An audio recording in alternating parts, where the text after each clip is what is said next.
Hey there riders, Moto Journo Kris here today, and I'm here with Yamaha's MT-07, and this is the LA version, which is a learner specific version for the Australian market, and that you'll find in Europe and other places where there's that kind of 35 kilowatt restriction or a power to weight restriction, which is designed for getting riders into motorcycling in the safest manner possible. Now, you might think that with a bike like this, you know, a 660cc, that's going to impact the overall bike itself, but that could not be further from the truth. I think that the Yamaha MT-07 has been the bike which has impressed me most out of the entire LAMS category ever since it was introduced, because to start off with, it's got a beautiful engine in it, it's competitively priced, it's not the most expensive of the premium LAMS options, it's got really nice features, it's got a nice build quality, it's a beautiful bike to ride, and it's the kind of bike which just rewards you so much as a rider. You can have so much fun on a machine like this,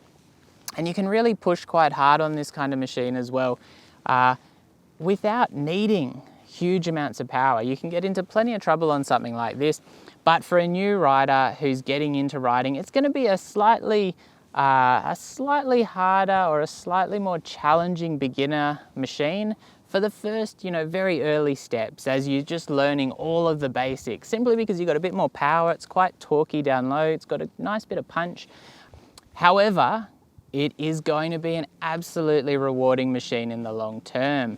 So let's have a quick look at the general specs of the bike, and I'll go over some of the details, and then I'll give you my ride impression. Now, looking over the bike, it's a really stunning machine if you ask me. It's got that nice futuristic styling, it's got this beautiful shapely tank, a really nice compact minimalistic tail, a little bit of painted bodywork on the rear there. Obviously the tank this is all covers over the actual tank itself. You've got that nice larger air intake, or Fox air intake realistically speaking, on the front there, which really helps the styling of the bike. It makes it stand out. However, unlike the MT-09 and the MT-10, you're not getting super futuristic styling on that front headlight. You're getting a nice, solid, just a single headlight, which does the job well. Good throw of light, but older technology. It does the job, looks good, and one of the big things about that is the simple fact that those really futuristic headlights turn some riders off. This is the kind of bike which is going to appeal to a really huge audience, and that's a really good thing. That's why these are so popular at the end of the day.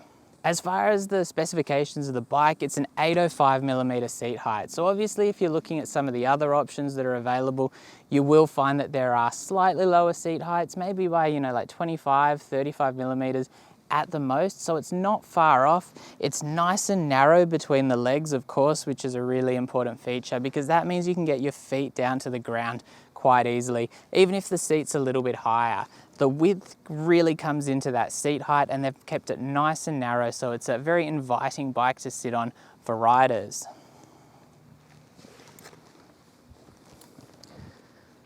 Jumping on, I find the ergonomics of the bike are very natural for me as a rider. I've got, my leg perfectly placed kind of in the contours of the tank. I got good grip as well. I've got an easy kind of reach to those pegs.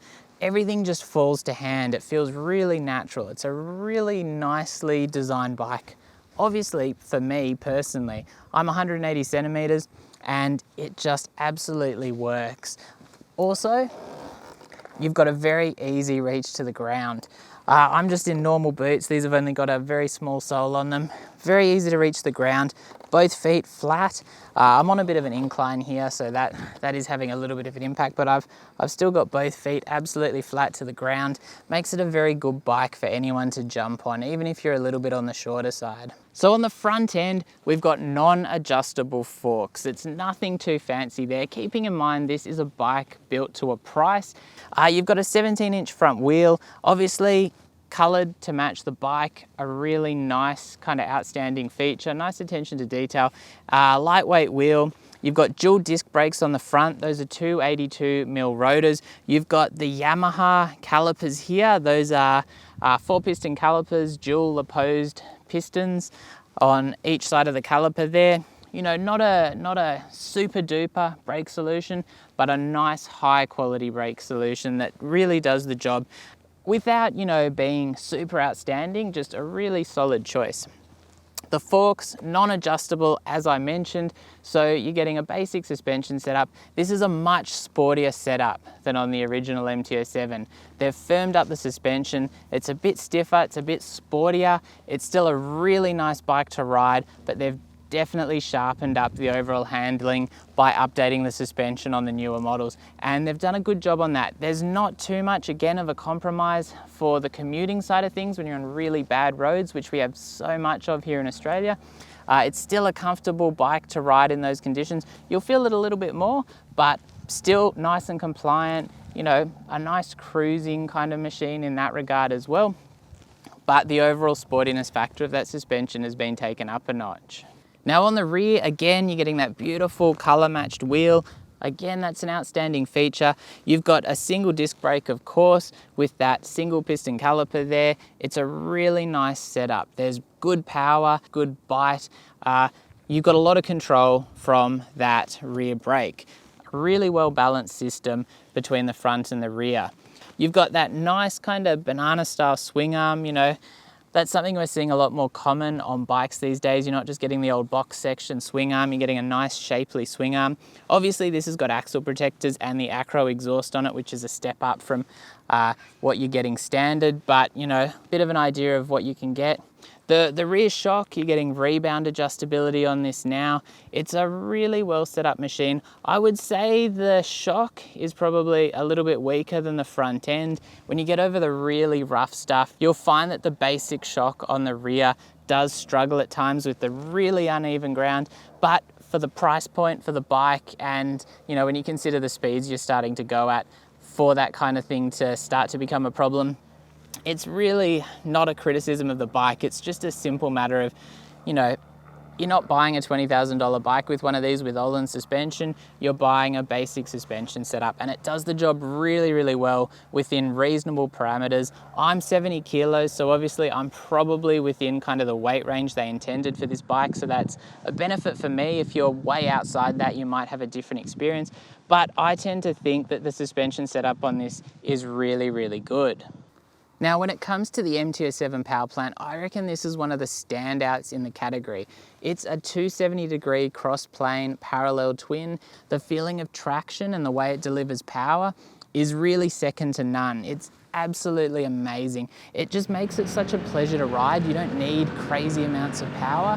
It just loves to rev. Felt beautiful. It's a beautiful, beautiful power plant. I know I'm kind of just gushing over it, but it's almost hard to put into words how nice a power plant it is. The throttle response in first and second as you're rolling off the throttle can be a little bit rough because there's a fair bit of engine braking there in some situations, depending on where you are in the rev range. However, the thing to keep in mind is that once you get out in the twisties and you're moving with a decent pace and you've picked your gears and things, you've got exceptional control through that throttle for rolling on and off the power. It's very, very hard to fault the MT-07. The fuel economy is exceptional. It doesn't have a slipper clutch, but like I said, the engine braking a little bit rough at times in the lower gears, like first and second, which you know is kind of what you'd expect because it's quite torquey in that rev range. So you know there's got to be some compromise there. However, overall, once you get it moving, as I said, it's beautiful through the twisties. It's just such a nice power plant overall, and it's such an easy bike to ride fast as a result. So when it comes to the controls of the bike, hopefully as you can see there, you've got really good vision through those rear view mirrors. Obviously, you know, they're a basic rear view mirror, shapely, but you're not getting any fancy bar end mirrors or anything like that. However, the good thing about that is it keeps the bike reasonably narrow, so if you're allowed to filter where you ride, it's not going to be a problem. As far as the general controls, you've got an adjustable brake lever as standard. You've just got a you know, non-adjustable clutch lever. The dash, LCD dash, you're not getting some super duper TFT display or anything like that, but it's totally unnecessary. There's no electronics on this bike. It's not ride-by-wire. It's just a simple motorcycle. It doesn't need any traction control or any rider modes or anything like that. The engine is so tractable, totally unnecessary. Now, obviously LCD display, quite basic, but it's very, very clear, which is all that really matters to me. It's easy to look down and see it as well. And while Probably my only criticism is that the indicator flashes are at the bottom of the dash, so it makes it a little bit harder to see them as you're riding. So at the end of the day, final impressions of Yamaha's MT-07, I think this is without a doubt one of the best options available to new riders looking for an entry point into motorcycling, one which doesn't, make really all that much in compromises. Obviously, this is on the premium end of the learner market in areas where you are actually restricted into what you can buy. In places like America, where you get the full power version, most of this applies. Obviously, you're getting, an extra 25 horsepower or so on that bike, which is, a fair bit more performance. But as far as the learner legal or the LAMS version or the LA version of the MT-07, it's a really, really good package. It would be easy to look at the specs on paper and just not understand how everything comes together to create a motorcycle, which is far more than the sum of its parts. Obviously, non-adjustable suspension on the front, a bit of adjustability on the rear. You've got nice, reasonably high quality components as far as the brakes, the wheels. Very, very stylish. Again, good brakes, nice dash, nice overall styling, really inviting ergonomics for kind of a wide variety of riders, particularly those on the shorter side, maybe not super short, but this is still a bike which is going to be easy to manage as a rider, particularly as a new rider when you're still coming to terms with the balance of the bike, which is where most people get into trouble. The power plant is a real gem. That's coming from me as a road rider because I really appreciate the bikes which offer exceptional rideability and being able to make the most of the power plant in road conditions, which is something you can certainly do on this bike. The suspension at a certain point will eventually be a constraining factor. Maybe if you go to track days and you're really pushing hard, but realistically speaking, for a standard system with very little adjustability, it's very well set up, particularly for someone around my weight at 70 kilos and at 180 centimeters. I think this is just an exceptional package. There's very little to complain about. There's very little that I could really ask Yamaha to do to improve the bike. Overall, it's just an exceptional machine which offers really good value, a heap of potential, a heap of fun, and I guess at the end of the day, that's what I think I come back to most on this bike. So if you've enjoyed the video, don't forget to sub, hit that notification bell, let me know your thoughts. As always, stay safe out there and thanks for watching.